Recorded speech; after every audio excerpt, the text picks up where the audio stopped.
Hi friends, it's Thursday. So exciting. Last day of our school week. Tomorrow you watch Baba O and Miss Nzinga. Of course, throughout the week you can watch Miss Hunt, Mr. Roger, and Miss Shannon. So right now I'd like us to get into our sight words. Remember, Miss G says it, you echo back. Okay, ready? H-A-S, has. Good. Now, at this time, of course, like we always do, I want you thinking about um, a sentence that goes with the word has. Remember, it's has with an S at the end, not had the with a D, or have with a V. Okay, so it could be a little tricky. These are the times you have to just memorize it. Okay, so has, our new word today. Has. Here we go. Crystal has to get up early. Crystal has to get up early, right? Our new word is has. Next one. Riche has a book. Riche has a book. Now, when I make this sentence, I'm making it about someone else. Crystal has, Riche has. If I want to talk about me and myself, I would say, I have a book. So if I'm talking about Riche, I say Riche has a book. If I'm talking about myself, I say I have a book.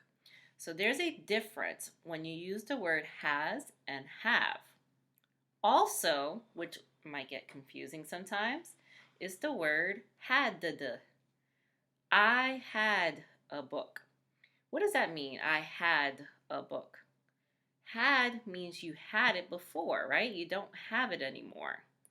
So I have a book means Miss G has a book right now with her.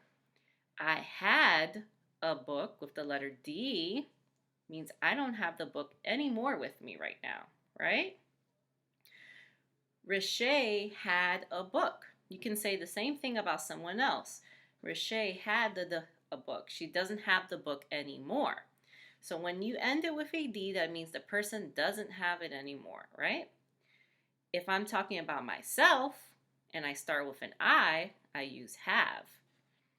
And if I'm talking about someone else, I say has. So our new word is the word has. So whenever you come up with a sentence, think about someone else in that sentence, okay? Miss G has a book, or Miss Shema has a book, or a laptop. My mommy has, with an S, a laptop, okay? So those are the different things I want you thinking about when you use the word has. Now, let's get into our lesson. Today we are looking at something called text features. So I want you to echo Miss G. Text features. Good. So text features are when the book has something in it to make you notice, okay? So let's look at our book, School Then and Now. It says, long ago, students learned reading, writing, and arithmetic, okay? Let's look at that word arithmetic. Do you notice that it's different from all the other words on this page? What do you notice? It's bold. Can we say bold? Bold means it's much darker and thicker than the rest of the words, okay? There's a reason why the author made it thicker and darker than the rest of the words. Can you figure it out? Well, authors understand that sometimes they can use words that people may not know. So a text feature means something that can help you out and understand the story, right? So if you come to the back of our book, all the way in the back, there's something called a glossary. Glossary. Can we all say glossary? A glossary shows you the word and tells you what it means. So if you're reading a story and you have no idea what that word means, and there's a glossary in our text, in our book, it will tell you what the word means, okay? So, what was our word again? Arithmetic, right? So, which one of these is arithmetic? Let's see if you can guess. Well, I know arithmetic starts with a letter A. Also, I remember in the picture of arithmetic, there was this on the board, right? It looks like some numbers if you can see closely. Oh, okay. So maybe it's this first one. I see the numbers here in black and white, just like our picture. And it starts with that and none of the other words start with that So there you go. This must be arithmetic. Now, what does arithmetic mean? Arithmetic means math using numbers. Math using numbers. Also, arithmetic is another word for math. I get it now. Beautiful. So let's go back. Long ago, students learned reading, writing, and arithmetic. So what does arithmetic mean again? Math. So now you understand what it means, right? So why does that help us understand the whole book? How does that help us understand anything? Now I know that long ago students learned reading, writing, and math. I just learned that. I didn't know that before. So that's why authors use text features to help readers understand what the story's about. Okay? So, now that we remember that, right? Let's see if there's any other text features in here. Now, students also learn science and social studies. Do you see the bolded word on this page? Good. It's right here, right? So let's go to the glossary to see what that word means. Now, I remember that the photo was in color, right? I remember the photo was in color and the kid was holding something and that the bolded word was started with an S, science. So back to the glossary. Let's check it out. Do I see a kid holding something? Oh, bam, there it goes. That matches the picture. And it also has an S. So this must be science. Science, what people know about the world and the things that are in it. That's what science means, what people know about the world. So in the past, they didn't learn about that, but now we do. I think you guys can remember we went on a trip to the Science Museum and we got to play with the bubbles. Remember that? In the Hall of Mirrors. So that, my friends, is part of science. And that is what we learned today. So now we look at this, right? We have our two parts. Ms. G added it to our key detail slides, right? So if Ms. G opens this up here, bam. So let's look at I want to show it to you big. Long ago, reading, writing, and arithmetic. There goes that long word again. And what does it mean? Math. Very good. Now, reading, writing, and arithmetic were long ago. Science and social studies are now. And you can see this little girl is doing something with bubbles like we did for our science museum trip. Beautiful. Now, the main topic, what is this about? What is school then and now about? We have said before, the main topic was school has changed over time. That's what it means. That's our main topic. That's what the story's mostly about. School has changed over time. And how do we know that? because it gives us examples of what happened long ago, details, key details of what happened long ago, and now key details of what happened now. That's how I know that school has changed over time. Now, what you guys will be doing in the upcoming lessons is writing an informative paragraph. What does that mean? It means that you will be teaching us about what you learned from school then and now, okay? One thing you learned from it, right? So, Ms. G is going with this last one that we used to learn in the past, reading, writing, and arithmetic. And now we do science and social studies, which is history, which is what you're learning now, by the way.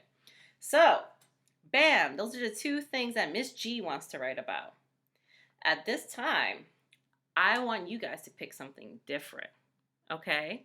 I don't want you guys to pick reading, writing, and arithmetic. I want you guys to pick something different that you want to write about.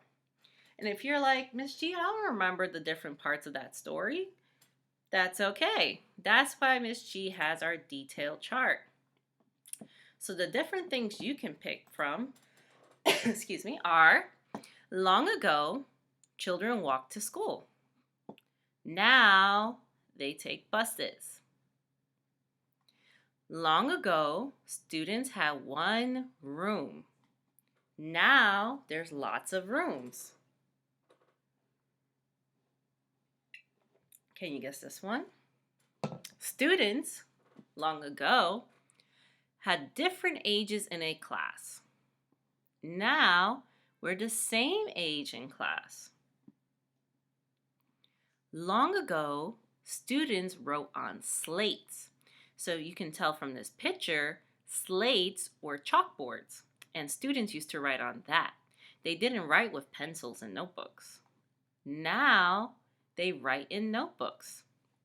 So that was part of our story. That students wrote on slates and not notebooks. And I can show you right here. Okay, long ago students wrote on slates. That was in our book. And now students write with notebooks. Okay, and notice slates, dun dun dun dun, is bolded. That means in the what again? What's it called when you explain a word? In the glossary, they explain what slates are. Small blackboards that you use to write, right? And you had to use chalk for it. So as Ms. G's going through this, I want you to think about which one you want to write about. Long ago, students wrote with chalk, and this says chalk dust because chalk makes a lot of dust. Now students write in notebooks. So this is the one Ms. G's going with. And this one, I don't want you guys to pick, okay? It is pretty long. It's going to be a lot. So I'd rather you pick one of the ones from before, okay? So don't, please, please, please do not copy Ms. G. I want you to pick something on your own this time because I know you can do it, okay? So this is how it's going to work. We need to do our topic sandwich. What is that again? Our topic sandwich tells us how to write our paragraph, okay? So Ms. G is going to use an example just for today using her subject, and you guys will start writing next week for your subject, okay? So Ms. G is going with her sandwich, and at the top is what? What was that part called? It's called the topic statement. If you didn't remember, that's okay. My topic statement and your topic statement will be school has changed, because that's what we're talking about. School has changed. So that is our first part of our sandwich, right? The top, the bun. Next, we need to put what's in the middle. And that's the good stuff. That's the thing that starts with the letter I Does anyone remember what that is in the middle? Information. So you are going to write school has changed and then long ago and tell me what happened long ago. But if you're telling me what happened long ago, you have to tell me what's happening now. So that will be your third sentence, okay? School has changed long ago. Now we do something new. So at the end, the C in our topic sandwich. Does anyone remember what that word was at the end? It's a big word, starts with a C, has a K sound, a conclusion. So a conclusion comes at the end of our paragraph. It is necessary to hold the whole sandwich together, okay? It is necessary to hold the whole paragraph together. It won't make sense unless you have a conclusion at the end. A conclusion is almost the same as the topic sentence. They even almost look the same, right? Only the top has a little bit of seeds, has a little arch here, but they're basically the same bread. So what does that mean? They are basically the same sentence. So my topic sentence is, school has changed. Your topic sentence will be, school has changed. And at the end, our conclusion, that is how school has changed. That is how school has changed. That will be our conclusion. So as a class all together, our topic sentence will be the same. Our conclusion will be the same. The information in the middle is where we'll all pick different things, okay? But since we're all talking about how school has changed, our topic sentence and our conclusion should match, okay? Again, we'll get back into this at a later time for next week, but I just wanted to give you an idea of what you should start thinking about, what you should start writing about. Next Monday, we're going to write 2 sentences. Tuesday, we'll write 2 more. And on Wednesday, we are done. We start a whole new book, okay? Which is so exciting because I love that story. So Monday, 2 sentences. Tuesday, 2 sentences. And you're done. Tuesday, you are completely done, okay? So last but not least, I did not forget. Let's do our shout outs. So we have Gabriel as the first shout out. Gabriel wrote, Cynthia saw a snake in her yard. I see snakes at the zoo. He wrote Gabriel. He wrote snakes in the zoo. Wow, look at this, Gabriel. I love the snake as well. Good job, Gabriel. And you see, friends, how he did his paper. He also wrote a square. You don't have to if you don't want to, but that does kind of help. And he used the lines to make sure he wrote the words correctly. Good job. Next up, we have Jace. Jace wrote, Cynthia swam in a swimming hole. I swim in a swimming pool, a big swimming pool. And here's Jace swimming in a super big pool. Great job, Jace. I love the details. I love the labels. Great job, Jace. Last but not least, we have Jada Lee. Cynthia went to school and church. In church, actually, which is good. That is the same building. Today, my school is not in a church. Right, we have 2 different things. I love how Jada Lee did different things with the sentences. Good job. And you can see that she wrote the school and she has friends outside. Great job, Jada Lee. That's it for our shout outs. That's it for our lesson, friends. Can't wait for next week. I really miss you guys. Love you guys. Bye.